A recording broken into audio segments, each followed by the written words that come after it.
Welcome everybody. Day 21 of the Democrat shutdown. It's now 3 weeks since the Democrats have decided to close the entire federal government. I mentioned yesterday when we were gathered that this is now the longest full shutdown in American history.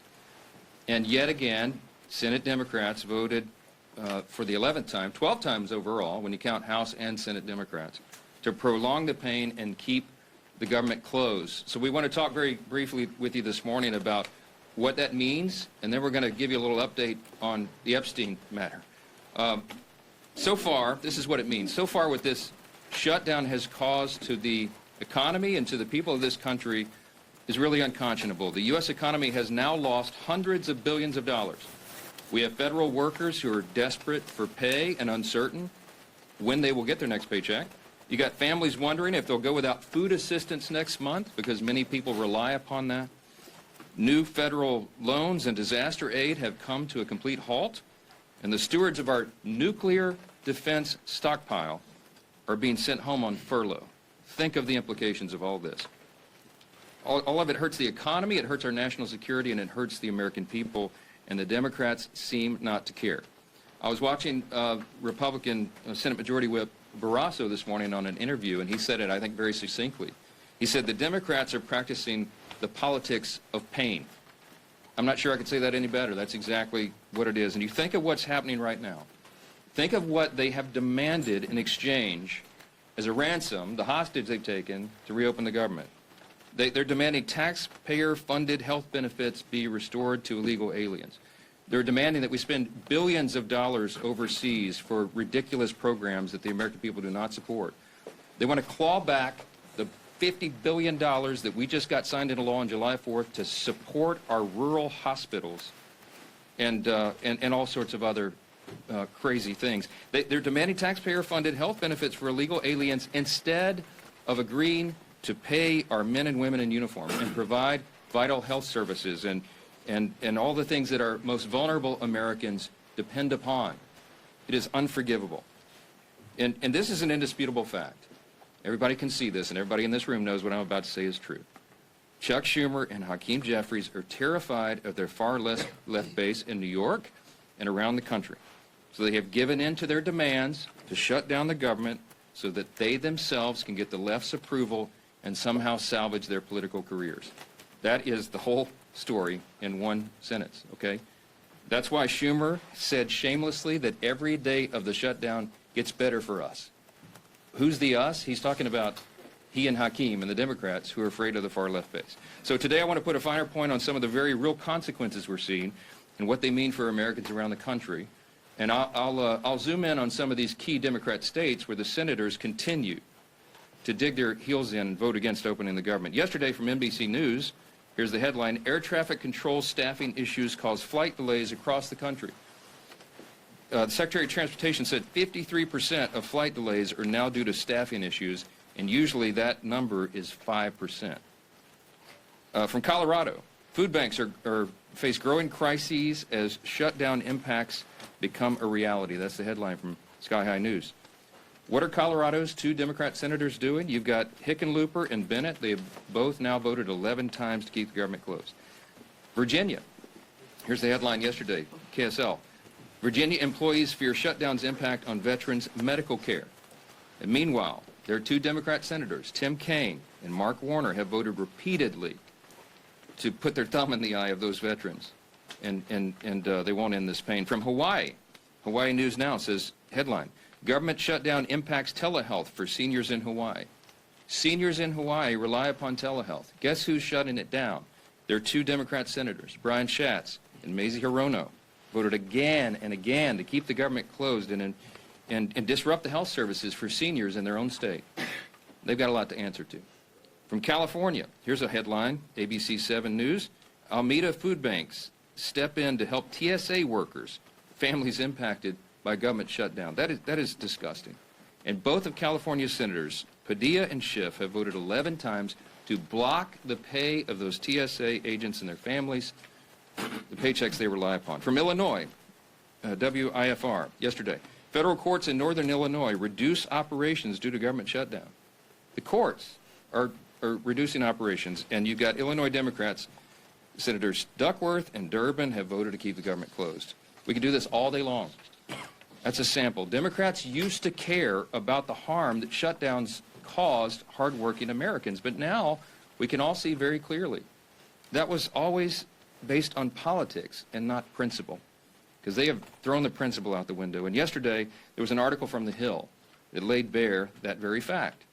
A Democrat senator was speaking anonymously and admitted, quote, people are going to get hammered if they vote for the House passed bill to reopen the government. The clean, nonpartisan CR, they're going to get hammered. Another insider said in that same story, quote, we would have enough votes to reopen the government if people were not terrified of getting the guillotine, okay? They mean it metaphorically, but in a political sense, that's exactly what they're concerned about. Now think about the fact that we're just laying out here. These are simple facts. We come out here every morning and remind the American people of what's going on. Do not let them distract you from the facts. The American people would have an open government if Democrats were not terrified of their radical base. That is the headline. Every single one of you should write that. That's the ugly truth. The Democrats are not governing in good faith. They're covering their own tail. They're out here decrying the so-called forthcoming health care crisis, they say. It's the one that they themselves created. The Democrats created Obamacare. They're the ones that created a subsidy with an expiration date. They're the ones that did all of this. Republicans are trying to fix it. And they're trying to blame Republicans for the crisis they themselves created. They cry foul when we won't bail them out of their own shutdown. I don't have anything to offer, as I've explained. I don't have any partisan priority I can pull off of the CR to make it more palatable for them. There's nothing to negotiate. They just have to do what they've always done in the past, that they did 13 times during the Biden administration, and they did as recently as March of this year, to open the government so that people can get their services and their paychecks. And they go before cameras incredibly, and they just lie to the American people over and over. It's a stunning thing to watch.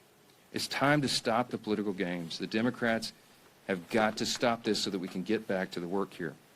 For the sake of the American people, I hope they do. I hope Democrats finally come to their senses soon and the pain will end so we can reopen the government and get back to the hard work here. Let me say this. Now, while congressional Democrats continue their dangerous political games, the bipartisan House Committee on Oversight is conducting its investigation into the heinous crimes of Jeffrey Epstein. And it has continued. It has not stopped during the government shutdown. You have some of the, as I like to say, some of the toughest bulldogs in Congress on the Republican and Democrat side who are united in this cause for maximum transparency of the Epstein files. I'm for that. Chairman Comer is for that, the Oversight Committee chair. You'll hear from him in a moment. All these leadership team are, all the Republicans in the House are for maximum transparency and always have been. My good friend, Chairman James Comer, is going to give you an update on that shortly, but I just want to make a couple of key points very clearly before I bring him up here. Congressional Democrats are rudderless right now. I don't know how else to describe it. They don't have a message, they don't have a leader, they don't have any identifiable set of policy solutions for the problems facing the American people. Their party continues to hit all-time historic lows in poll after poll after poll, and many of you have reported on that. These are objective facts. They're utterly lost as a party, and everybody can see it. So what are they doing? They see a shiny object, and they latch onto it. Democrats did not say one word about the Epstein files for the entire Biden presidency. They had all the files in the Biden DOJ. They didn't say a word about it. 4 years, not a word. And suddenly now they somehow convince themselves that the Epstein files will be damaging to President Trump and Republicans in some way that they've imagined. And so they feign outrage. Let me be very clear about this. I've met with some of the Epstein victims. Some of these brave women have come forward. They were here on Capitol Hill, as you all know. We heard their stories. It's gut-wrenching. It's disgusting what they've been made to go through, and they bravely came forward. We're working around the clock to ensure that justice is served, and also as part of the oversight to figure out why justice has been delayed for so long. All credible information we will ensure is released to the public, and we also, at the same time, are fulfilling our responsibility to protect the innocent victims. By the witnesses' own testimony, these ladies who've come forward, they estimate there may be as many as 1,000 young women who were subjected to these heinous crimes. And many of them have chosen not to come forward and show their faces and reveal their names because it would compound the harm that they've already suffered. And so we want to protect those people. That's the sum total of all of this. That's our responsibility. And short of that, we want maximum transparency, and that is exactly what the American people are getting right now. That oversight investigation, they're working around the clock, and here's what the latest update, if you're not keeping track. They have now subpoenaed and released 43,000 pages of documents. They have subpoenaed and released DOJ and Epstein estate documents, with more to come.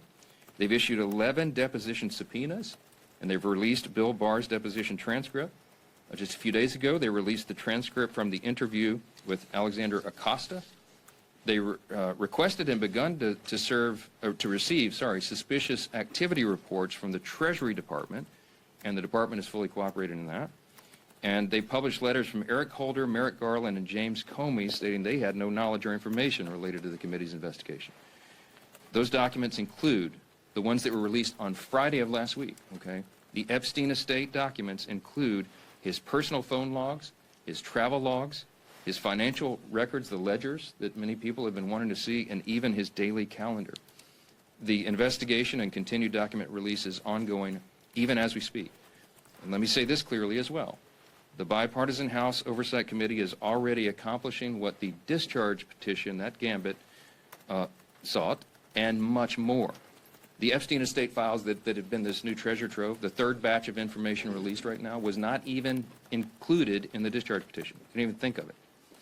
And again, the investigation is bipartisan, it's nonstop, and it's far broader in scope than what is covered by the discharge petition, and has already yielded significant results.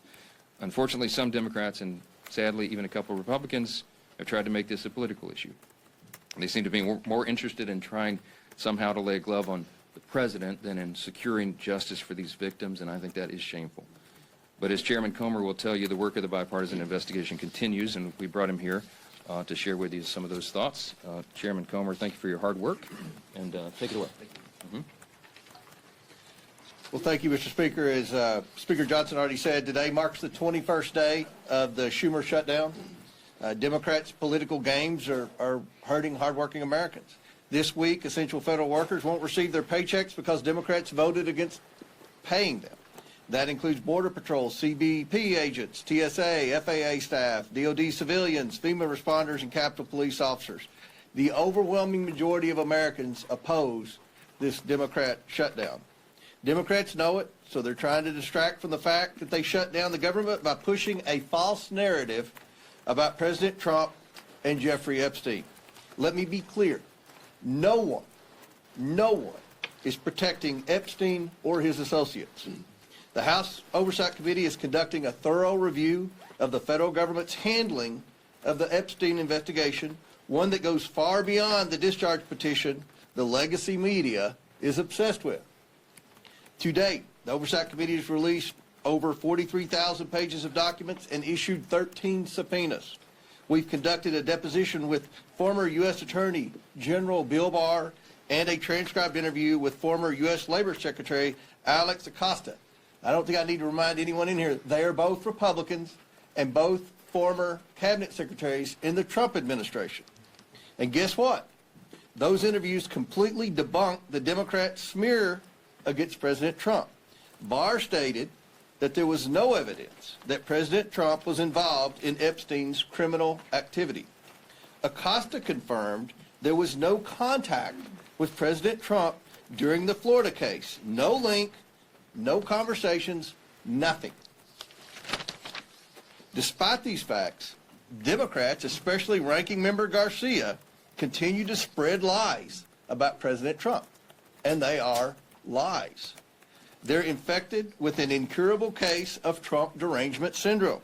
Oversight Committee Democrats post daily about Epstein. In fact, they posted or reposted about Epstein nearly 60 times on X since the shutdown began. You know how many times they posted about essential federal workers not receiving paychecks because they voted against funding the government? Once. They've posted about that once on the Democrat Oversight Committee, and over 60 times about Epstein. You see where their priorities are. Let's be clear. Democrats don't care about transparency or accountability in this matter. The evidence we've gathered does not implicate President Trump in any way. Public reporting, survivor testimony, and official documents show that Bill Clinton had far closer ties to Epstein. We're working to bring former President Clinton in for a deposition, but the Democrats aren't helping one bit. You would think, since we've already brought 2 former Trump cabinet secretaries in, they would be willing to bring in a Democrat who's had publicly a far closer relationship with especially Maxwell and Epstein. So why is that? That's a question every reporter should be asking Ranking Member Garcia and every Democrat on the committee. Why aren't you helping to bring Bill Clinton in for an interview and deposition just like we brought in Barr and Acosta? The Oversight Committee remains committed to accountability and transparency for the American people and for Epstein's victims. Our investigation has not stopped during this shutdown. We've released more documents just this past Friday. Democrats need to stop playing games and vote to reopen the government. With that, I yield back to the Speaker. Thank you, Chairman Comer, and truly appreciate the hard work you continue to do to get the facts out. And that's what this has always been about. I want to continue to get those facts out, and your committee has been working tirelessly to do just that. As we enter the 3rd week of Chuck Schumer's shutdown, I think nobody can sum up just what is really going on better than the article yesterday in The Hill. You know, we've been saying up here for weeks that the real motivation behind the Democrat shutdown of the government is that they're afraid of the most radical far-left elements of the Democrat Party base. And yesterday, The Hill, in a pretty riveting article, laid bare the underbelly of the Democrat Party's motivation. It truly is fear of their own party's base that has driven the Democrats, especially in the Senate, to shut down the government. It's a calculated decision. And the continued votes, including yesterday, to keep the government shut down has been a direct result of the fear Democrats continue to have of their own party's base. Some of the most radical elements that you saw at the Hate America rally. We showed it up here on this dais yesterday with some of the most vile things that you saw. Many people that were holding signs calling for the death of the President of the United States. That's who Democrats in the Senate are most afraid of. And they're willing to inflict pain on millions of American families. And I think it's very important to understand what they're saying. There was one Senate Democrat aide who said people are going to get hammered by their liberal base if they vote to open up the government. So they're not concerned about the millions of families who are suffering because they're keeping the government shut down. They're just worried about getting hammered from their own base. And the Speaker laid out some of this too. There was another senator who said, quote, they'd vote to open up the government yesterday if left to their own devices, but don't want to risk an angry backlash from their base. They'd be more than willing to do it. They know it's the right thing to do to open up the government, but they're scared to death of the backlash from the radicals in the Democrat Party. Another person said enough Democrats would vote to reopen the government, quote, if people were not terrified of getting the guillotine. You know what that means.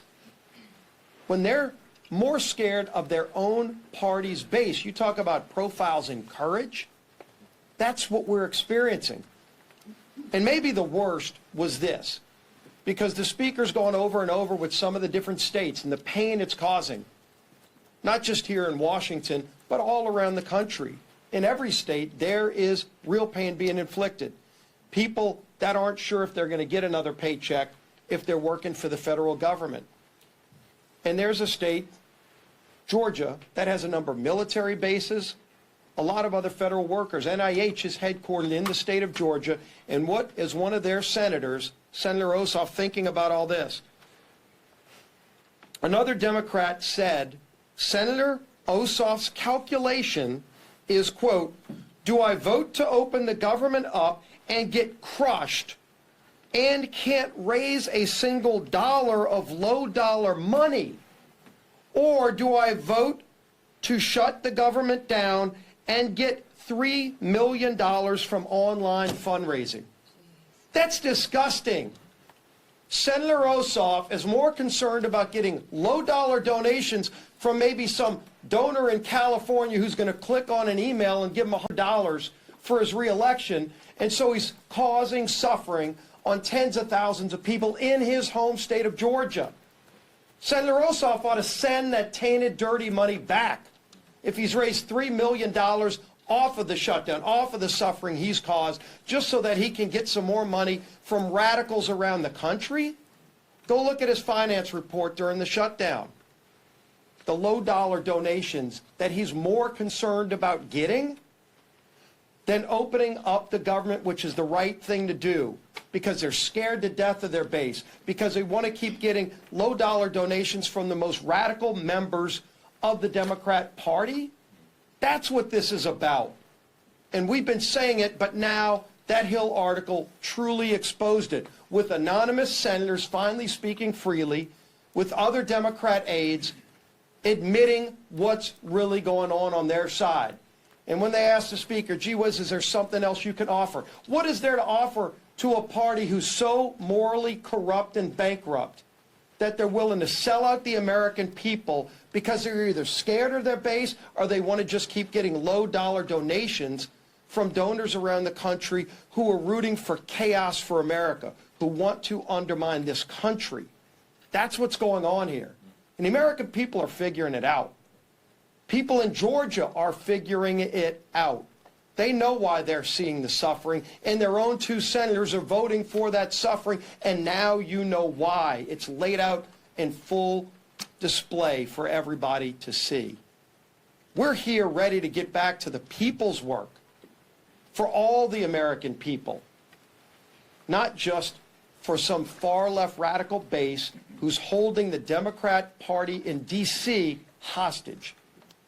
Finally show some courage, some moral clarity. All we need is 5 senators to stand up and do the right thing, and it's long past time they do it. Now our whip, Tom Emmer.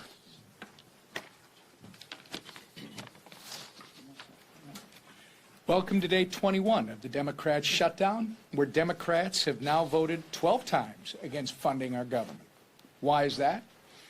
I'm going to read the same quotes from those anonymous Democrats. People are going to get hammered if they vote for the House-passed bill. A second person familiar with the political dynamics said centrist senators are fearful of breaking with leaders while party activists are planning the anti-Trump rallies. Another one, we would have enough votes to reopen the government if people were not terrified, as Steve and both Mike have pointed out, of getting the guillotine. Another Democrat strategist said the main driver is fundraising, which Steve just went over.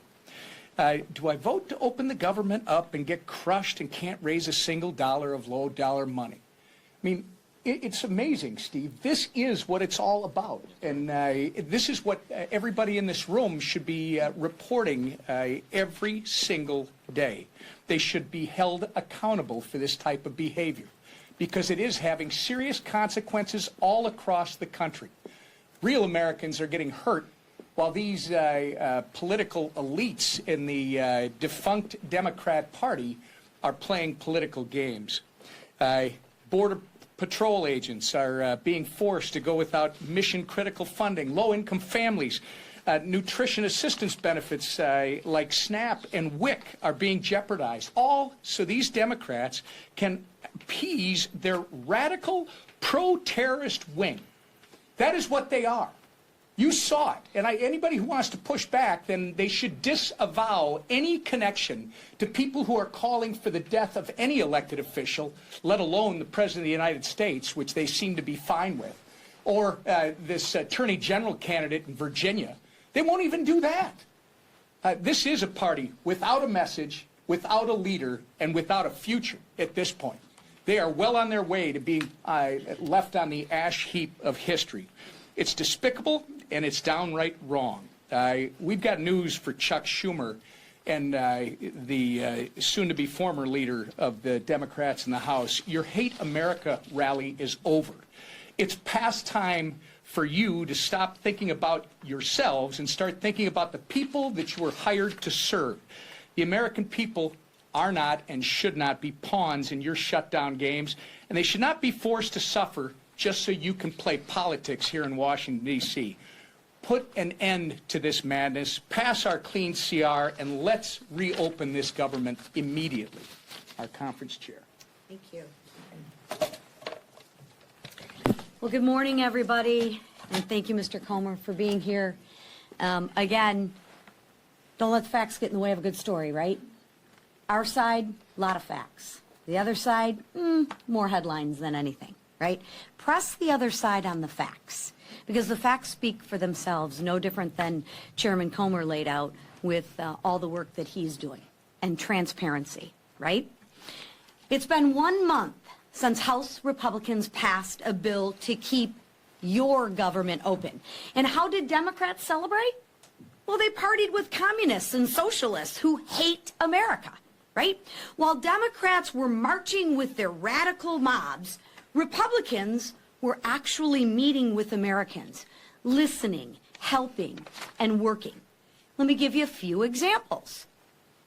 Congressman Ciscomani visited a food bank helping families with food insecurity.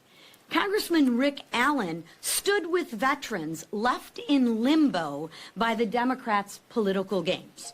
And Congresswoman Nicole Malliotakis thanked U.S. Park police officers while they worked without pay. That's the contrast. Because as the leadership team behind me said, I'm sure those low dollar amounts that they're raising, they're probably giving those monies back to the food banks and those people, right? No, they're putting it in their pockets. Republicans are working to help constituents navigate the chaos Democrats created when they chose to shut down the government. And the government and a shutdown should never be used for more wasteful spending. Democrats are performing for their radical audience. We see it time and time again. One side shows up for the American people. The other side shows off for their social media. The bottom line is this: Democrats are not fighting for you. They're fighting for the most radical 1% of their base, and of course that low-dollar fundraising number. They're also leveraging the shutdown to demand $1.5 trillion in wasteful spending, climate pet projects in foreign countries, and health care for illegals. But Republicans won't cave. We won't fund the waste, fraud, and the abuse that the Democrats so violently and vehemently advocate for. We won't hand your tax dollars to illegals. Those are your tax dollars. And we won't let radicals dictate America's future. So it's time for the Democrats to wrap up the photo shoots and end the who's more radical contest and vote to reopen the government. Let's get the government reopened for our troops. Let's get the government reopened for our families. And let's get the government reopened for the American people. Thank you. Questions? Far right, yes, sir. Yeah, a CR is only one way to fund the government, and some of your members are kind of uncomfortable with being out on recess for a month. So why not bring everybody back, work through the appropriations that you haven't passed yet, and sort of do an end run around Hakeem Jeffries? Yeah, so a couple things. First of all, 99.5% of the House Republicans understand exactly what we're doing. They agree with it. We talk regularly. We'll have another conference call later today. They have been out doing very essential, very important work in their districts, and their constituents appreciate that. I mean, they've been everywhere because, as Chairwoman McClain said, they've got to help cover the bases for the crisis that's been created by the Democrats. Now, the calculus and the strategy on when I bring everybody back, people have said, are you going to change your strategy? And I've said to you all very plainly in good faith, we don't have a political strategy here. I don't have a strategy. We're just trying to do the right thing. We did what has been customary here and passed a simple CR. Again, this is really important, and it should be a headline in your journals as well. This is the first time in history that any party has shut down the government over a clean CR. It's a clean CR. That's the whole thing. There's nothing much more we can do. With regard to appropriations, the House Appropriations Committee has done its work. They got all 12 of the bills through committee, bipartisan fashion, by the way. Got them through committee. Now we got 3 off the floor. Senate got 3 off the floor. They don't match exactly, so they're going to conference committee. The appropriators are working during this period when we're not here on the floor. They're working and coordinating amongst themselves across the aisle and across chambers to get the next batch of approps ready and teed up for House passage. As soon as we get back to regular legislative session, we look forward to doing that, and the clock is ticking. Remember this as well. The CR was set to November 21st.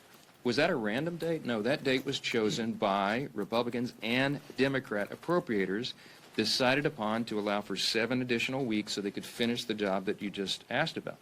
Right now, the great irony is the Democrats who say they want everything to be done, they are the ones that are eating up the clock. They're preventing that very thing from happening. So many of you have asked me in the hallway, is November 21st going to allow enough time? That's becoming a very dicey prospect right now because we need every single day. Now, the appropriators are working right now. As we speak, they're working on it. I myself have spoken to appropriators in the Senate on the Democrat side. I mean, we're trying to prepare this work and to get it done as soon as possible, but it is true that the pressure gets turned up every day of the calendar that's eaten up by the Democrats' political nonsense. Back row, yes, sir, on the best. Thanks. CBS News is out with reporting this morning that a party January 6 rioter was charged and arrested this week with threatening to kill Hakeem Jeffries. Do you have any reaction to that? No, terrible. That's the first I've heard of that. I don't know anything about it. But anybody who threatens to kill any political official, we denounce it absolutely. They ought to have justice fall upon their head. All right? How about that? Yes, sir. Second row right here. Thank you, sir. The Senate has sort of had this will-they, won't-they relationship with a Russia sanctions bill that has overwhelming bipartisan support. Would you like to see the Senate have a more accelerated timeline? And if they pass it during the shutdown, would you bring the House back to vote on it? Well, I don't anticipate it will be passed during the shutdown, but there is a big appetite among Republicans, House and Senate, I can tell you, for tough sanctions on Russia. The president, as you know, you can take him at his own word, he's lost his patience with Putin. He's not a good faith operator. Obviously, he's the aggressor in an unjust war, and it needs to end. The president is using every leverage point he has to bring that a resolution, bring an end to that war that's killed so many people and cost so much money, and it's just been a terrible thing. Everybody on the world stage, I talked to my colleagues, my counterparts, the speakers of the various parliaments of the other free countries, the G7 and others, and everybody's unified on this. Everybody wants this to end. President Trump's the only strong enough figure on the world stage who has a chance of doing that. And you know he's bent over backwards to make it happen. Now, what we need right now is we need good faith on the part of Russia and Ukraine, that they would come to the table to work on a diplomatic solution to bring this to an end. The president is trying to force that in every way he can. The Republicans in Congress are ready to provide support for that, and any leverage that we can, including sanctions, we're open to, and we'll see how that develops. For sure. Mr. Speaker, getting back to the threat to Hakeem Jeffries, this is one of a number of individuals that were pardoned as a result of January 6th who have been rearrested on various charges. Did President Trump make a mistake by just offering up a blanket pardon for every single person that was convicted as a result of I don't know any of the details of this at all. I don't know who's been alleged to have been involved in this. I will say that anybody who threatens political violence against elected officials or anyone else should be have the full weight and measure of the Department of Justice on their head. I trust that will happen. I hope it will. We are intellectually consistent about that, obviously. I will tell you this. The violence on the left is far more prevalent than the violence on the right. Don't make me go through the list. You all know it. All of these the assassination culture that's been advanced now, this is the left in almost every case that is advancing this and not the right. So let's not make it a partisan issue. You don't want me to go there. We're just going to say anybody, any deranged individual, this has to stop. And the rhetoric that you saw on display on Saturday, we highlighted yesterday, it plays into this, okay? There are people that get triggered. There are deranged people in society when they hear elected officials participating in a rally that was paid for by Soros and sponsored by communists with signs and placards and mantras that were repeated that we should bring death to, fascist politicians. What they mean is they call every Republican a fascist now. They're calling for the death of elected officials. Please, enough of that. We got to stop it. Stop the rhetoric, stop all the nonsense, and But stop what about the the violence. blanket pardon, sir? Was that the blanket pardons? Was that Look, appropriate? I'm not going to address it because I'm not sure of the details of this, and I think we've said enough. You know where we stand, and every one of you should stand there the same way. We denounce violence from anybody, anytime, Those people should be arrested and tried. Mr. Thank you. Speaker, should the president have by